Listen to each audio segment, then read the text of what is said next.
There was a letter issued by T360, which is a major, influential advisory company. You know, basically, if you run an MLS or you run a giant real estate company, you're probably hiring them.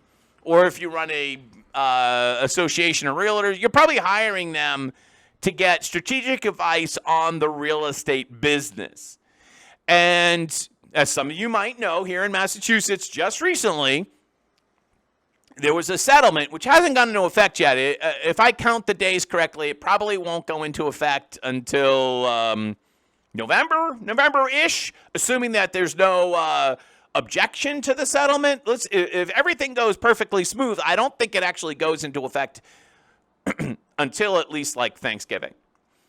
But you know how these court things are. Somebody will probably object, and then it probably will be delayed. But the number one thing about this settlement is that here in MLS PIN, which is the vast majority of Massachusetts, sellers will no longer be required to offer a fee to the buyer side agent. Bright MLS, which is the second largest MLS in the United States, what do they have, 90,000 members, has voluntarily adopted the same rule, and it goes into effect this month, the month of August. I think it goes into effect like next Monday or something like that. So MLS, Bright MLS, will kind of be the guinea pig to see how this goes. And this all just I've made several videos on this, kind of just developed in the last, I don't even want to say month, more like 3 weeks, in the last 3 weeks or so. Right, I will say a month because I think the settlement was announced the Friday of July 4th weekend. And so that's been a month, right? It's been a month. I don't think I made my video on it until I got back to the office on July 5th. So T360 in July, and I missed this, and sorry about that. I missed that, but they issued a letter. They're the big consultant group. They're the big shots that know what's going on, and they're hired by big interest. They're hired by big real estate. That's who their clients are.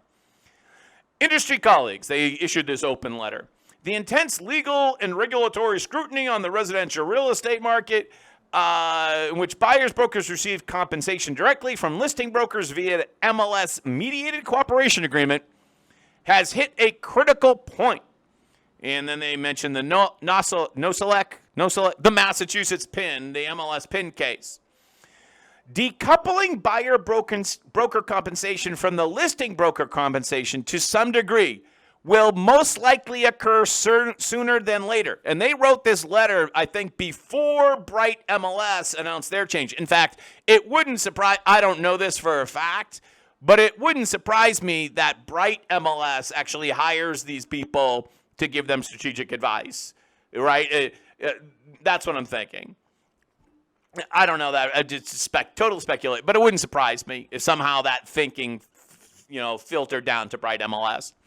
These changes could become because of a settlement, a judge's injunction, or if the industry is smart, Bright MLS, who did it on their own, by key stakeholders, proactive adjustments to their policies and practices. So they don't actually come out and say Bright MLS right there, but that's what it is. Bright MLS made the change to get up in front of the problem because they saw the writing on the wall, as indicated in this letter. You've got to read between the lines a little bit on these things. Some industry players started to prepare for a potential shift a few months ago, but many remain unready. I'm going to actually amend that and say almost everybody remains unready. Hardly anybody is prepared for this shift.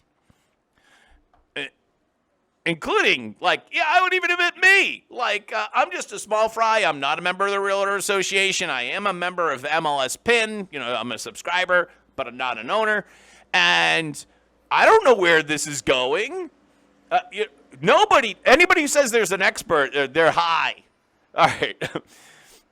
Those who do not proactively adjust face these problems, and operating a system that risks harming consumers. Significant legal and regulatory risk. Challenged businesses unprepared for a key change to how to make significant amount of the. In other words, your business is bleeped if you don't make an adjustment. Tease 360 implores brokerages and service providers to proactively prepare now to better serve consumers, reduce risk, and smartly prepare for what lies ahead. For a thorough, detailed account of the legal and regulatory scrutiny of the industry's trends report, so they're trying to sell you this trends report. Recommendations. NAR should immediately pass a rule to its MLS policy and code of ethics that requires buyer brokerage to have a signed buyer-broker agreement. I actually did mention this on my first video I made about this 3 or 4 weeks ago. I did say that buyer-broker agreements, the exclusive right to represent, is going to become more the standard. It's going to become more the standard. So I was ahead of these people here. That clearly spell out the compensation terms signed before showing MLS listed properties. I agree with that, and I'm glad they probably watched my video. It should mobilize the national lobbying resources to explicitly allow mortgage loans to finance the buyer broker compensation and educate members. So I also made a video about that, of whether or not you can finance the buyer broker commission. And thank you, Nick Pagini, my new mortgage friend. He did the research for me, and there's a video on that. And technically, you can do that. It's on a sliding scale relative to the LTV. And you watch that video. The video's up there. But effectively, you can, where the seller provides the buyer broker commission as a seller credit, just like they would do it like for your standard closing costs. Mm-hmm. So yeah, watch that video. Brokerages, as soon as possible, require signed, executed buyer broker agreements at the beginning of their agents' agreements with engagements with buyers. They should develop national education training. Blah, blah, blah, blah, blah, blah, blah, blah. In other words, there's going to be this giant push to save buyer brokerage. That's nice. I don't know if that's going to work. By the way, it's a beautiful day here in beautiful Plymouth, and I do have all the windows open, so if you hear the siren, pay no mind. Agents should review their sales and marketing materials for buyer services and update accordingly. And what I've said about this is, if you're a YouTube channel and you're an agent and you get a lot of business from your YouTube channel because you market for people to move to your city or town, from wherever. I don't want to pick on anyone in particular, but one of my favorite real estate YouTubers is Alicia Collins from Casper, Wyoming. She does a great job with her YouTube channel. I don't know her. I've never communicated with her, but I'm going to just a shout out to Alicia Collins in Casper, Wyoming. She's great, and she's put a lot of effort into her YouTube channel over time. I'm concerned about people like Alicia Collins from Casper, Wyoming. Sorry to pick on you, Alicia, because most of your content is about moving to Wyoming. And I don't know if you really want to be focusing on attracting buyers anymore. I think that's a riskier proposition. I think the much safer proposition is to be focusing on attracting sellers in your local community. So, by the way, she's fantastic. There's a lot of great YouTubers out there that are real estate agents. I think she's one of the best. All right. Everyone should be prepared to discuss these lawsuits and their impact upon their constituents and have materials and models ready to show the change. All right. So, interesting letter. I just got to it most recently. but I think it brings up strategy issues for those of you who are focused on getting buyers. And of course, new agents typically focus on getting buyers, right? Here's the thing. If I go to a listing appointment and I'm just a small little independent agency, right?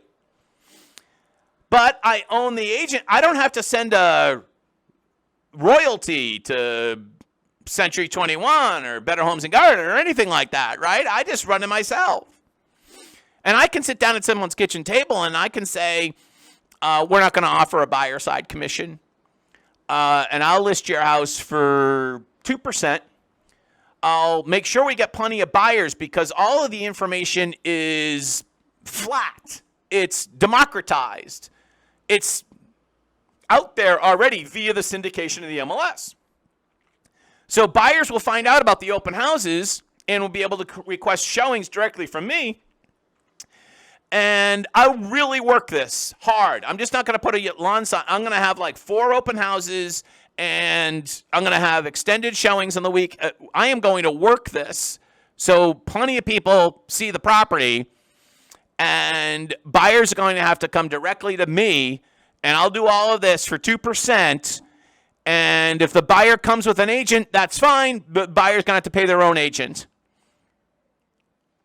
I can do that at that margin because I don't have to pay Coldwell Banker or Reology or Anywhere or Anyhow, whatever they're called. And they won't be able to do that. They won't be able to do that. And I don't think they're going to be able to sell a house at 2%. I don't think so. So that's incredibly appealing because right now sellers are paying like 5% here in Massachusetts. Of course, there's no standard, but roughly that's the common number. So 3%, they're saying that's 3% on a $500,000 house. Do the math for me, Jack. I'm pretty sure that's $15,000. I'm pretty sure that is $15,000. So I can sit at someone's kitchen table. I'm still going to make $10,000 for selling this house. And remember, not only do I own the agency, but I have multiple other revenue streams. So $10,000 is fine with me, right? Right. And I can undercut your local big company. So I think the only way that a big company can, and any other listing agents, it's going to have to be a tremendously aggressive marketing plan. You're going to have to really go in there as a listing agent and say, I can sell this house better than anybody else. That's why I'm worth $25,000 or whatever it is, because I can do all of these things that nobody else can. There's the days of just putting the lawn sign in the yard because it's a seller's market and having like one open house, I think, are over. You're going to have to distinguish yourself in the local marketplace as a listing agent in a way that you haven't had to do that at least recently. And I think that's a good thing. I think it will allow agents with talent in certain areas to rise to the top. And it's going to be disruption is opportunity. Let me just put it that way.